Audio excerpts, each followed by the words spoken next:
from the National News Studio, Sri Lanka.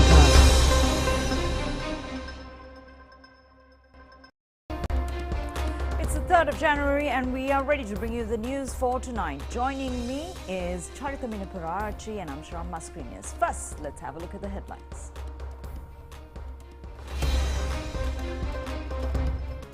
The Gazette notification on the local government elections will be released tonight or tomorrow. The electricity tariff revision will be presented at the next cabinet meeting. A decision to import eggs. President inquires over the payment of bonuses by several loss-making institutions. Alcohol and cigarette prices increase. Large crowds queuing at the Vatican to pay their respects to the former Pope Benedict XVI. On to those and other stories in detail now, and starting off with the top local story. Reports have indicated that the Gazette notification to publish the notices on the acceptance of nominations under the Section 26 of the Local Government Elections Act expected to be issued tonight or tomorrow. The government press has already received the Gazette notification on the youth and women representation percentage, the Gazette notification, the registration of political parties, and 4 other Gazette notifications. The relevant Gazette notifications have been directed to the government press with the signatures of the Election Commission members. Accordingly, all candidates of political parties will obtain the opportunity to hand over nominations and make surety deposits within 14 days from January 5th. Reports have indicated that the local government election will be held in the first week of March. Accordingly, the Colombo Administrative District is consisted of 303 divisions. Gampar District consists of 403 electorates, while 268 divisions are in Kaluthara district as per the Gazette notification issued this evening. Kandy district is consisted with 368 divisions. Mathalai district has 162 divisions, while 168 divisions are in Nuwara district. Galle district is consisted of 155 divisions and Mathura district has 222 divisions. Meanwhile, Hambantota district has 153 divisions, while 243 divisions are in Jaffna district. Kilinochchi district has 40 divisions and Mannar district is consisted of 47 divisions, while Vaunia district has 56 divisions. Mullatheva district has 41 divisions. Pattikula district has 144 divisions, while 224 divisions are in Ampara district. A petition has been filed with the Supreme Court seeking a writ order to be issued to the Elections Commission suspending the conducting of local government elections. Chairman of the Elections Commission, Nimal Punjiheva, is among the respondents of the relevant petition. The petitioner has inquired from the Election Commission regarding the expenditure to be incurred on the local government elections under the Right to Information Act. Accordingly, the petitioner has indicated that the Election Commission has informed him that the estimated expenditure for the election amounts to 10 billion rupees. The relevant petition has been filed by the retired Army Colonel W.M.R. Vijay Sundara. A Gazette notification has been issued declaring services of electricity, petroleum and healthcare as essential services. The relevant Gazette notification has been issued under the directive of President Ranil Wickremesinghe. The Gazette notification has been issued under the powers vested with the President in terms of the Essential Public Services Act. Accordingly, all services connected to the supply of electricity, the supply or distribution of petroleum products and fuel, and all services in connection with the maintenance and the reception, care feeding and treatment of patients in hospitals, nursing homes, dispensaries and other similar institutions have been declared as essential services. The relevant Gazette notification has been issued under the signature of the Secretary to the President.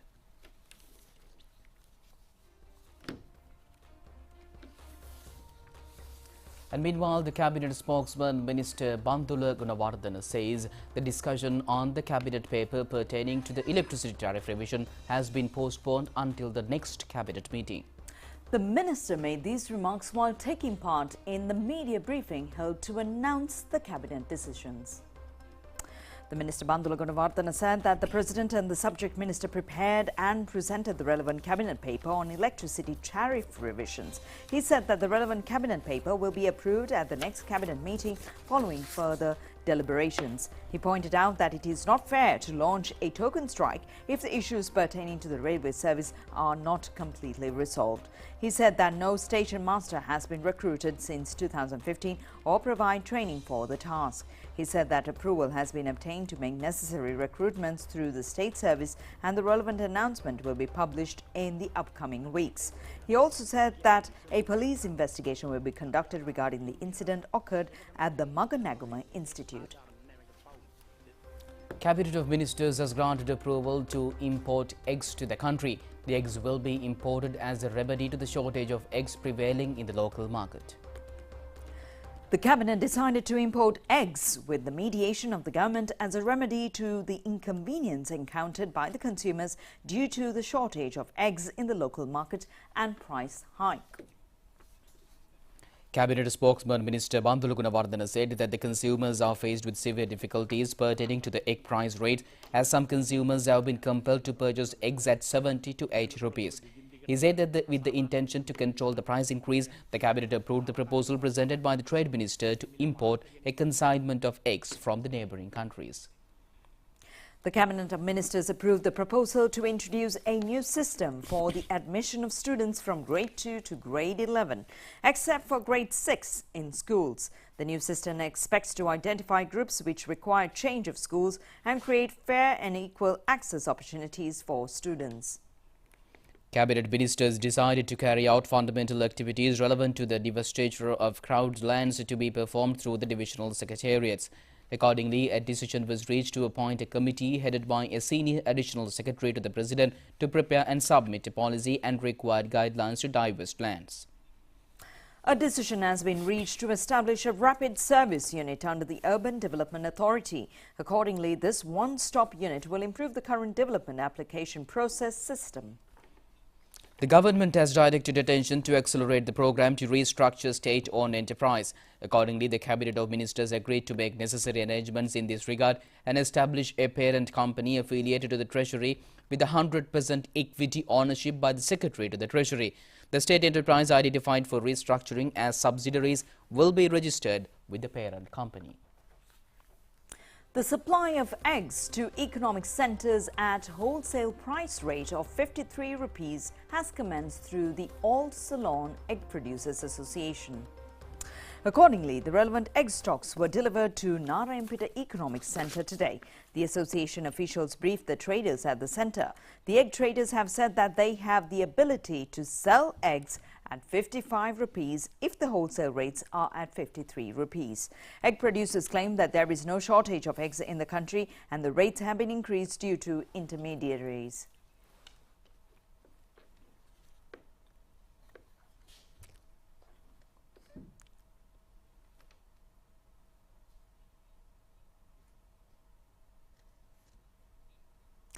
They raised the objection over the egg imports. Meanwhile, consumers have said that eggs should be sold at lesser rates even if the eggs have to be imported.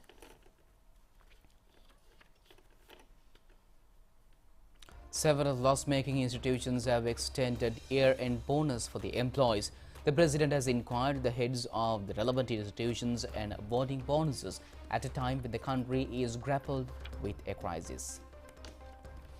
Accordingly, institutions which have extended year-end bonuses for the year 2023 are Ceylon Petroleum Corporation and Sri Lankan Airlines. President Ranil Wickremesinghe made the relevant inquiry based on a report. The approval of the Board of Directors has also been obtained pertaining to the provision of bonuses relevant to Sri Lankan Airlines. A source from Ministry of Ports and Aviation Services had said that even though the ministry should be informed over such decision, the ministry has not been informed verbally or in writing regarding the decision. Reports have indicated that the relevant payment has been made not as a bonus but as a different allowance. The Ceylon Petroleum Corporation has also extended year-end bonuses for its employees. Reports have indicated that even though the corporation sustained long-term losses, the margins has reduced during the past years. Declined fuel import costs and with the fuel quota system and fuel, the price revision contribute to the favourable outcome, and however, the Ceylon Electricity Board has decided not to extend year-end bonuses for the past year for its staff. Prices of alcohol and cigarettes have been increased. The Ministry of Finance, Economic Stabilization and National Policies has announced that the revised rates will come to effect midnight today. Accordingly, State Minister Ranjit Siambalapitiya said that steps have been taken to increase the price of a litre of alcohol by 20%. The government is expecting to earn an additional revenue of 22 billion rupees from this move. The State Minister mentioned that the relevant Gazette notification was issued under the signature of the President Ranil Wickremesinghe. The ministry announcement has further indicated that the price of a cigarette has also been increased. Meanwhile, a 2 rupee duty will be imposed on each locally manufactured BD cigarette. Ceylon Petroleum Corporation decided to reduce the retail prices of 2 fuel types effective from midnight yesterday. Accordingly, auto diesel price has reduced by 15 rupees while kerosene has been reduced by 10 rupees. Meanwhile, Lanka IOC also decided to reduce the price of diesel by 15 rupees and kerosene by 15 rupees. Accordingly, the new price of a litre of auto diesel is 405 rupees while a litre of kerosene is at 355 rupees. In the meantime, the Ceylon Petroleum Corporation has indicated that the prices of Lanka Super Diesel, Petrol 92, 95 octane as well as industrial kerosene will be unchanged. Meanwhile, National Transport Commission has indicated that the steps will be taken to revise the bus fares following the fuel price reduction. The clay products not only good for health in general but also considered as environmental friendly. However, the industry has been severely affected due to the introduction of other alternatives to the market instead of clay products. Mulaguda Clay Industrial Village, situated near Colombo Kandy Main Road, is a village which practices traditional handicraft.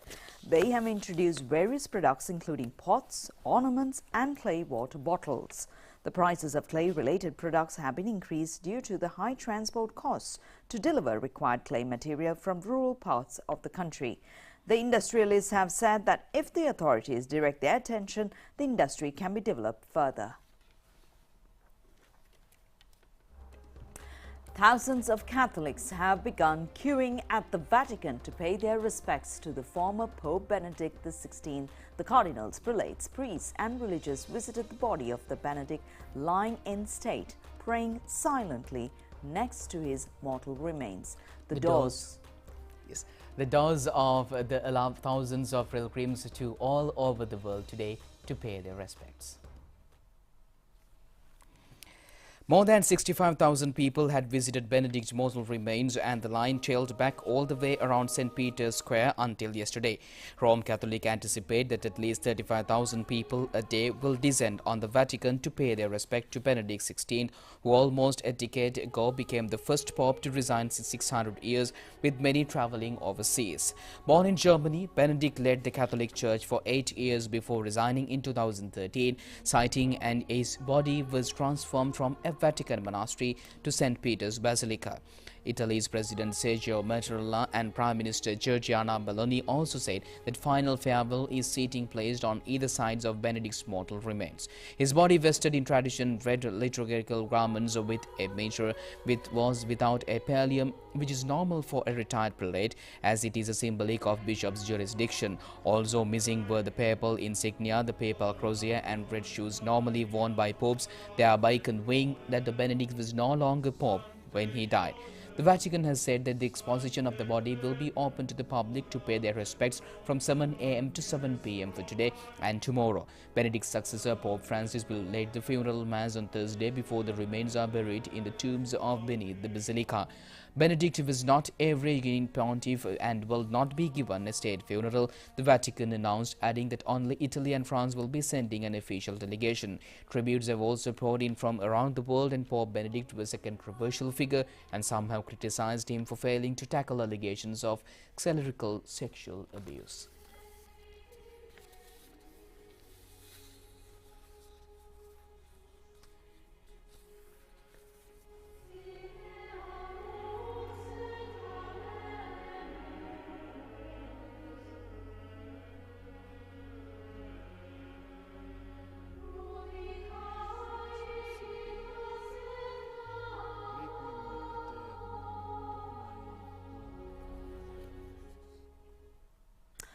A Pirit chanting ceremony was held in order to invoke blessings upon the staff of the President's Fund commencing work for the New Year 2023 today.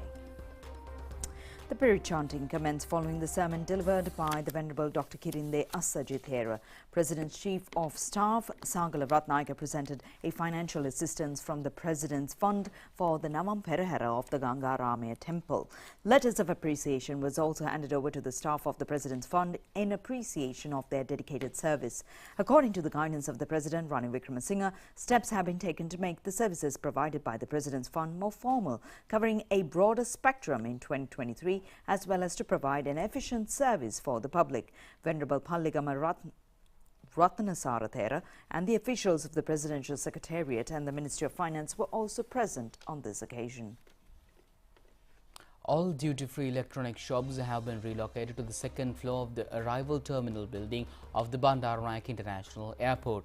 The relevant move has been carried out with the objective of enhancing the passenger experience at the arrival duty-free area to the airport. A large portion of internal development at the Bandaranaike International Airport has been successfully completed at present. The opening ceremony of the new electronic duty-free shopping complex at the premises was held today with the participation of Minister Nimal Siripala de Silva.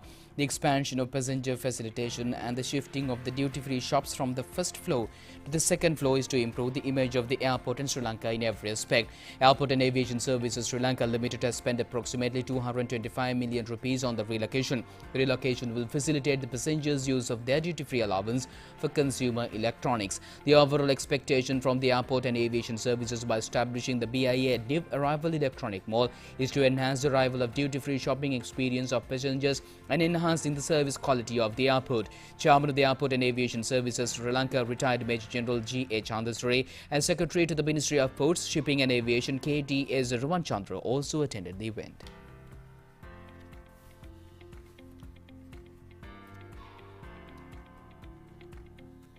It is indeed pleasure this morning, the second working day of the new year, to come and inaugurate the beautiful duty-free complex which has been moved from the first floor to the second floor. This was one of my ideas in order to pave way and more facilities to the migrant workers and to the passengers who are coming to BIA. But we have not yet completed the total concept. In the ground floor, we have to move the duty-free shops to the two sides and pave way for the passengers to come uninterrupted, without being canvassed, without being bothered by the shop owners. So I request the same quality here also. Anybody who is coming to purchase the goods, they should not be canvassed outside. On their own, they must come to these shops and buy at their own will and pleasure. This should not be another fish market. The complaint is sometimes these duty-free shops and these complexes have become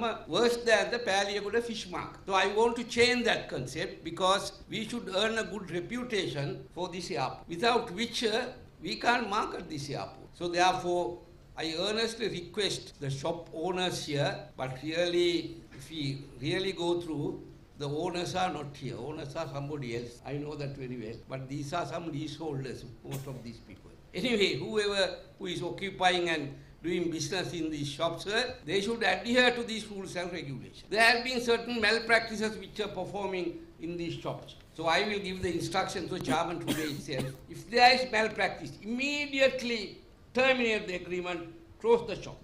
No concession would be given. Farmers engaging in cabbage cultivation in Kalpitia have alleged that they are not receiving a suitable rate for their harvest. The farmers have further claimed that they had to bear a substantial expenditure for the cultivation. Cabbage has been cultivated in nearly 1,000 acres of lands in Daluwa, Mampuriya, Ilantandiya, Setapula, Narakalya, Talavila and Palankuda areas of Kalpitia. Farmers claim that the lowest rate set in the market is for cabbage.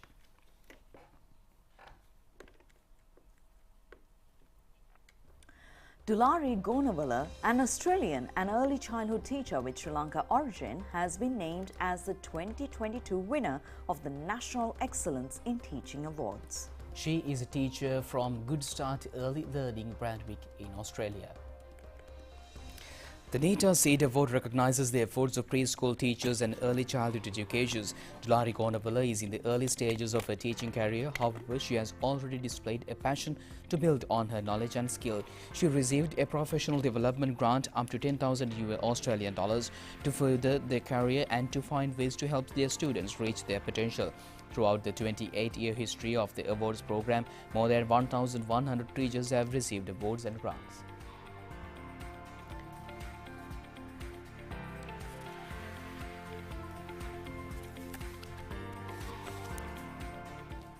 Hi, I'm Dulari Gonavalla from Good Start Early Learning Berry.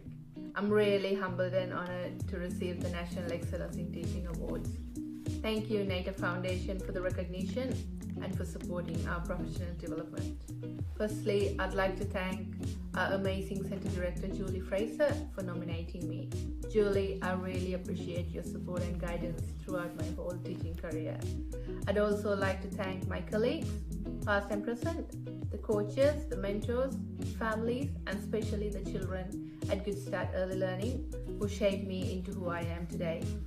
Teaching has always been my passion. I use integrated teaching learning approaches following children's interests. STEM incorporated teaching is my specialty. I love doing inquiry-based projects with children. Last but not least, I'd like to thank my teachers from the Teacher Training College who taught me the ABCs of teaching. Finally, a big thank you to my parents and family who have always been there to support me. I wouldn't have made this without you guys. Now, today, Colombo experienced hot weather, while Noorali experienced ground frost early this morning.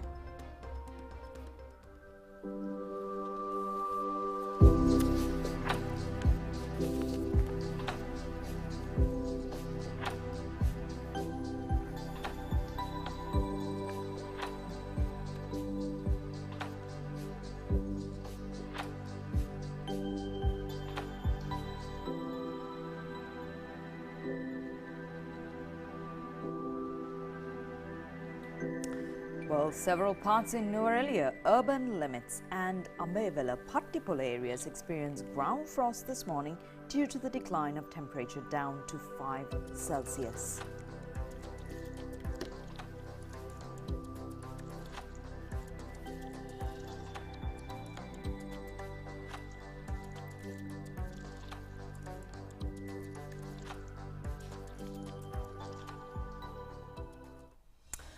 Strikes from Ukraine to Russia. Details coming up after the break.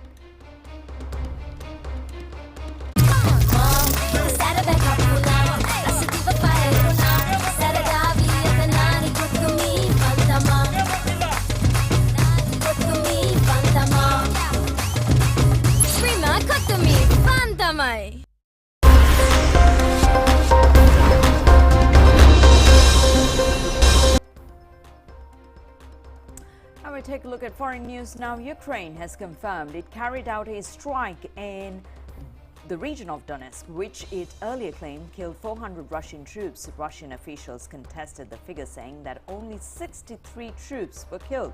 Neither claim has been verified and access to the site is restricted.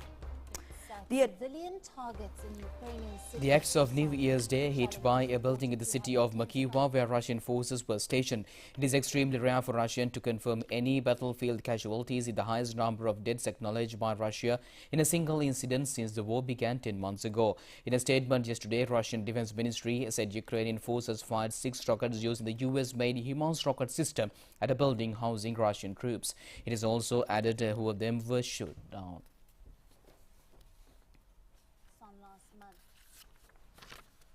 Authorities said that thousands of people in the Philippines remained in emergency shelters in the wake of devastating Christmas flooding as the death toll climbed to 51, with 19 missing. In the seaside villages, coconut trees were uprooted and huts made of light material were nearly flattened. The northern Mindanao region bore the brunt of the disaster, reporting 25 deaths according to the National Disaster Risk Reduction and Management Council. Most of the deaths were from drowning and landslides, and among the missing were fishermen whose boats capsized. Floods have subsided in most parts, but more than 8,600 people were still in shelters. The Disaster Management Agency said that over 4,500 houses were damaged by the floods, along with roads and bridges, and some areas still struggle with disrupted power and water supply. Prince Harry has said, "I would like to get my father back. I would like to have my brother back," in a trailer for an interview ahead of the release of his upcoming memoirs. In a trailer for the sit-down interview with Tommy Bradby, he says that they have shown absolutely no willingness to reconcile, although it is not clear who is referring to. The Prince also said that they betrayed in a trailer for US broadcasters CBS. Buckingham Palace declined to commit. CBS and ITV have only released short trailers for their programs. Both interviews will be broadcast on the 8th January, 2 days before his memorial speech is published. In the CBS trailers, Prince Harry, the Duke of Sussex, speaks to CBS 60 Minutes journalist Anderson cooperate in a chat the broadcaster described as an explosive. The authorities in Malawi have suspended the primary and secondary schools opening in 2 major cities following a cholera outbreak that has so far killed 595 people. Schools in the capital, Lilongwe, and the commercial hub, Blantyre, will remain closed for at least 2 more weeks after the Christmas holidays. The cholera outbreak began in March 2022 but has become acute lately. 19 people died on New Year's Eve alone. Cholera is contracted by eating food or drinking water contaminated with the bacterium Vibrio cholerae. It can affect children and adults, causing severe diarrhea and can kill within hours if left untreated. Health authorities say that the onset of the rainy season could be making the situation worse as floodwaters mix with waste pollute water sources. A lack of proper drainage in both cities is also a factor. The outbreak has spread to nearly all of Malawi's 28 districts. The African Centers for Disease Control says it is concerned about the rise in cholera deaths in Malawi, which it attributes to patients not getting treatment in time. Electric car makers Tesla says it delivered a record 1.3 million vehicles last year, 40% more than 2021. It comes after the company delivered more than 405,000 vehicles in the last 3 months of 2023. That figure missed Wall Street forecast of around 430 deliveries for the period. This year's motor industry is expected to face showing demands. Potential customers was worried about the rising interest rate and recession concerns. In a statement to investors, Tesla said that it has to deal with significant COVID and supply chain related to challenges throughout the year. Meanwhile, today, and the dealers are facing tell the customers about the short driving range of electric vehicles in low temperatures, highlighting the logistic issue faced by the world's most vulnerable car maker. Deliveries in the 4th quarter of the year were about 34,000 fewer than Tesla produced. The shortfall is unusual for Tesla, and it has previously managed to deliver about as many vehicles as produced in October. Chief Executive Elon Musk has said that working to resolve the issue. Prima, cut to me, Fantamai.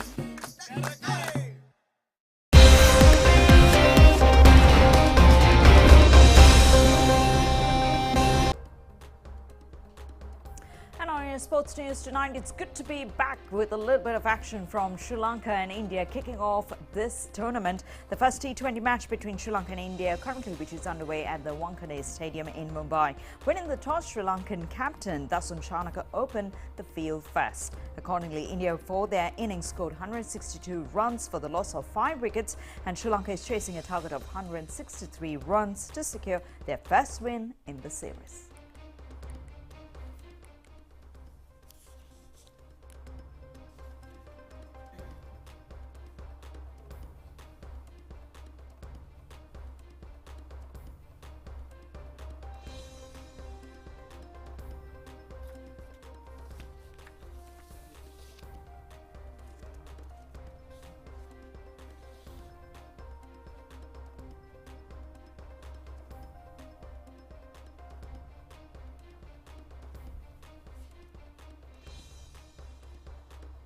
The visuals that we're bringing to you right now was the visuals of Brazilian football legend Pelé, which were buried today after a procession of his coffin in Santos.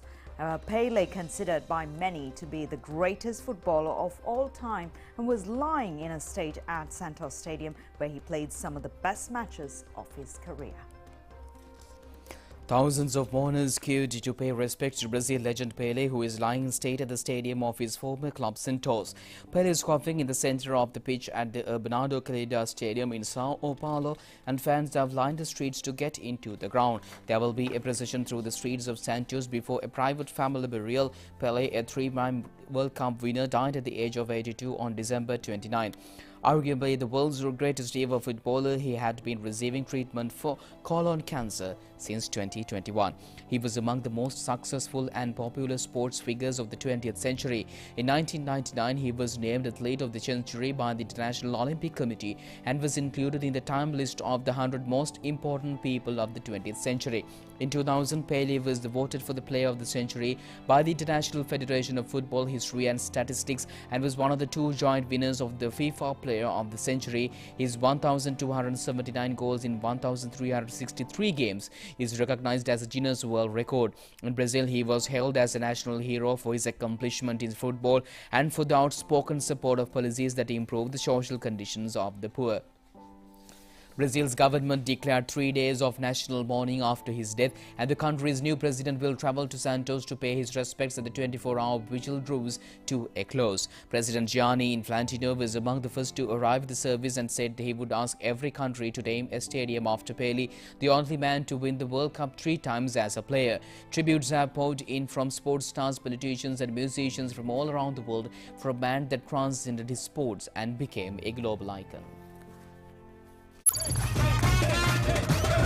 Prima Kotumi, Fantamai.